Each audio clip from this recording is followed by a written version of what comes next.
దేశానికి ప్రధానమంత్రి, ఇక రాష్ట్రానికి ముఖ్యమంత్రి, నియోజకవర్గానికి ఎమ్మెల్యే, గ్రామానికి సర్పంచ్. గా ఊళ్ళో ఉండే ప్రజలకు తిప్పలొత్తే సర్పంచ్ దగ్గరికి పోతారు. కానీ సర్పంచ్లకే తిప్పలొత్తే ఎటు పోవాలే? అందుకనే ఈ సర్పంచ్ల అన్నలంతా కలిసి గీడికొచ్చిర్రులా. అభివృద్ధి పనులు చేసిన సర్పంచ్ల పెండింగ్ బిల్లులను, గ్రామాల్లో అభివృద్ధి పనులు చేసిన సర్పంచ్ల పెండింగ్ బిల్లులను, గ్రామాల్లో అభివృద్ధి పనులు చేసిన సర్పంచ్ల పెండింగ్ బిల్లులను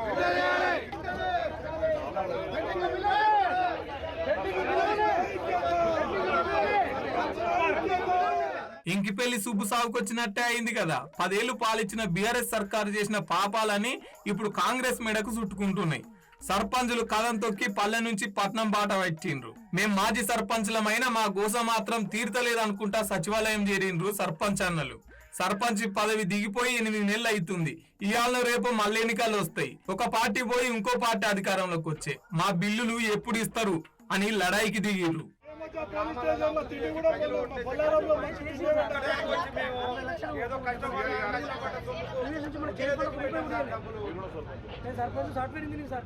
రెండు 2019 నుంచి 2024 దాకా సొంత పైసలు పెట్టి మిత్తిలకు తెచ్చి పల్లెలను పట్టుకొమ్మలుగా తీర్చిదిద్దినాం.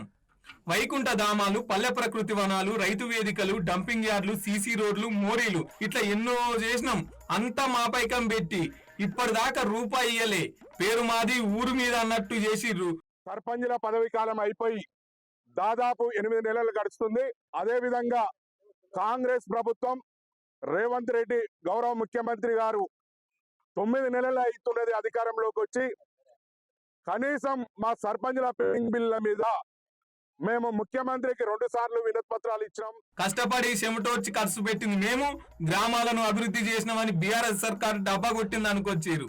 తెలంగాణలో 12,769 గ్రామ పంచాయతీలు ఉంటే ఏ ఒక్క గ్రామ పంచాయతీ కూడా రూపాయి బిల్లు కట్టియలే. 1,500 కోట్లు బాకీ పడ్డది ప్రభుత్వం మాకని గరానికొచ్చిర్రు. పంచాయతీ తేలినాకనే పంచాయతీ ఎన్నికలు పెట్టాలని రాష్ట్ర ఎన్నికల కమిషన్ పార్థసారథి సార్కి వినతి పత్రం ఇచ్చిర్రు. బిల్లుల కోసం తిరిగి తిరిగి మా చెప్పులు అరిగిపోయినాయి గాని ఎంతో మంది సూసైడ్లు చేసుకొని చచ్చిపోయినా కొత్త ప్రభుత్వం ఏర్పడి 8 నెలలు కావస్తున్నా మమ్మల్ని అయితే పట్టించుకుంటలేదు. ఎమ్మెల్యేలను కలిసినాం, మంత్రులను కలిసినాం, ముఖ్యమంత్రులు కలిసినాం, అయినా మమ్మల్ని పట్టించుకుంటలేరు. చివరికి ఈ డైలాగులు కొట్టిండికి అన్న. మేము ముఖ్యమంత్రికి 2 సార్లు వినతి పత్రాలు ఇచ్చినాం. అదే విధంగా డిప్యూటీ సీఎం కు 2 సార్లు ఇచ్చినాం. పంచాయతీరాజ్ మినిస్టర్ కి 5 సార్లు ఇచ్చినాం.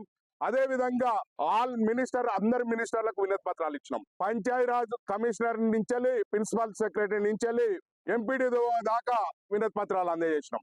అవసరం అయితే ముఖ్యమంత్రి క్యాంప్ కార్యాలయం కూడా ముట్టడిస్తేందుకు మేము సిద్ధమవుతాం. అదే విధంగా దిష్టి బొమ్మ కూడా దహనం చేస్తాం. అదే విధంగా అధికారులని అనేక రకాలుగా మేము గ్రామాల్లో తిరగకుండా అడ్డుకుంటామని తెలియజేసేందుకు మాది 30 తారీఖు వరకు ఈ ప్రభుత్వం క్లియర్ గా సర్పంచ్ల పెండింగ్ బిల్ల మీద స్పష్టమైన వైఖరి ప్రకటించాలి.